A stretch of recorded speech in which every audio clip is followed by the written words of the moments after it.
What's up, everybody? This is your girl Sade. I wanted to make a quick video because I haven't spoken to you guys in a minute. This book right here is a book that I write in on a daily basis. It's my way of documenting things that I come across. It's the way that I talk to God. It's just my little happy place. That's what I want to call it. It's my happy place. And I wrote down a few things, but I left some of my notes inside because I'm still at work. But I did want to share this message with you. Basically, I have new neighbors and they're loud.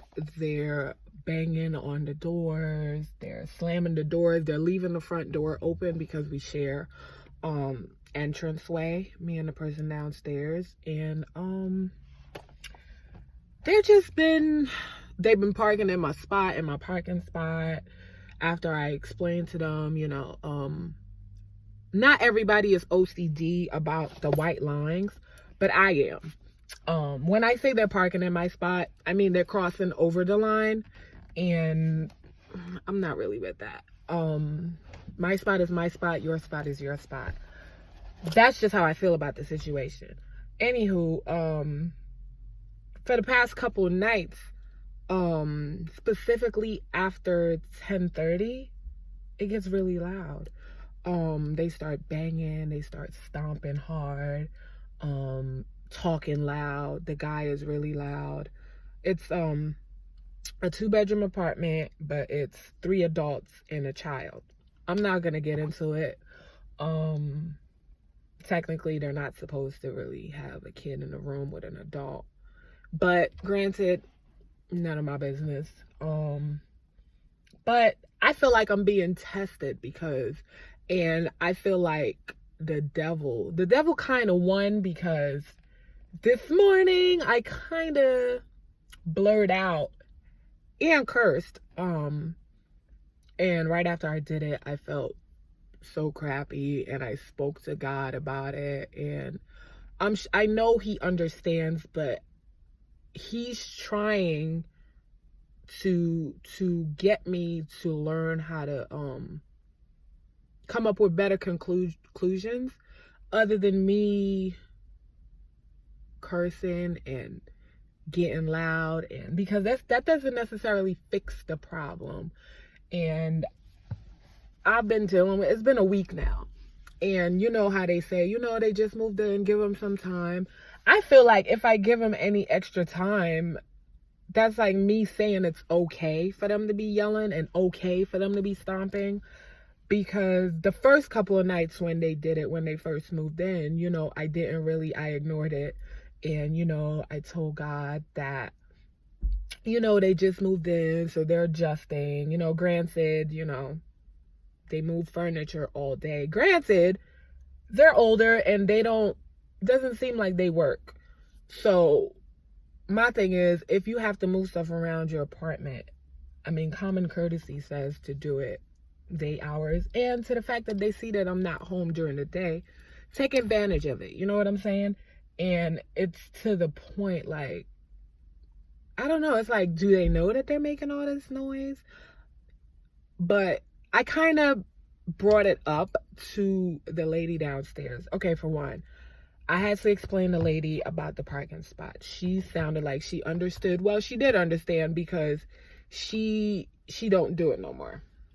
They don't do it anymore.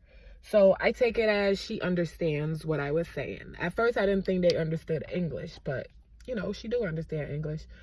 And then I also had to explain about leaving the door open. Now, I live in New Jersey, and it was cold as hell for the past couple of days. It's been in the negatives. Today it's 53. I'm not sure how that works, but it's 53 degrees today. But lately it's been in the negatives. And I explained to her, if you leave the door open, the air comes up to my apartment, and I don't have one of those weather strips, which I contacted my office about that too. But she acted like she got it. But within 24 hours of me saying that, the same thing happened again. And it's not just because of the draft, it's also because of security reasons. Wild animals. I don't like I only like dogs. Let's just be honest. I only like dogs. I don't like critters. I don't like none of that stuff. So here's the thing. If there's a creature outside, a critter or whatever, and they come into the hallway, they're going to come into my apartment because I have that gap underneath my door. All I'm asking is to keep the door closed. And it seems like I was pushed this morning because, I blurted out loud and I was cursing and, I was like, I'm not understanding if, there's more than one child in this, household. I thought I spoke to an adult. This is me speaking out loud now in my hallway. So just imagine at 7 something in the morning, just going off. But in my defense, they were already up. So it's not like I was waking them up. I was just making it known that I'm irritated. And I feel like I shouldn't have did that now. Just because of the point in my life that I'm at, I don't feel like I need to give any recognition to any negative behavior. And I consider that as negative behavior because I reached out and I spoke about it as an adult and nothing happens. So, and I know better than that. That's why I think I'm mostly disappointed in myself because I know better than that. I know that I'm not supposed to be lashing out and getting myself upset because it never ends well. And I'm happy that nobody came out because it would have been an argument. And my son was with me. So I'm very happy that nobody came out and it was just left as that. I think I'm just going to keep my distance. And from now on, I'm just going to contact the office. But back to what I was really going to talk about. I feel like bad vibes is not always bad vibes. You get what I'm saying? Like, things that put you in a bad mood is not necessarily supposed to put you and keep you in a bad mood. I say this because I feel like there's certain things, for me, there's certain things that I want to do and I want to accomplish before April. I put myself on a step, not saying that it has to happen, but these are things that need to go in order. I need to start.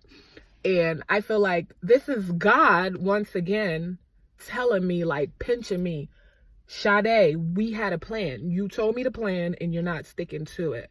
I don't know. It's like, I don't know what it's, to me, that's the way that God speaks to me. He speaks to me through messages. Certain things happen in my life and it's all God. Everything that happens in your life is God, but when he's talking to you directly, you will know. And I know that he is talking to me.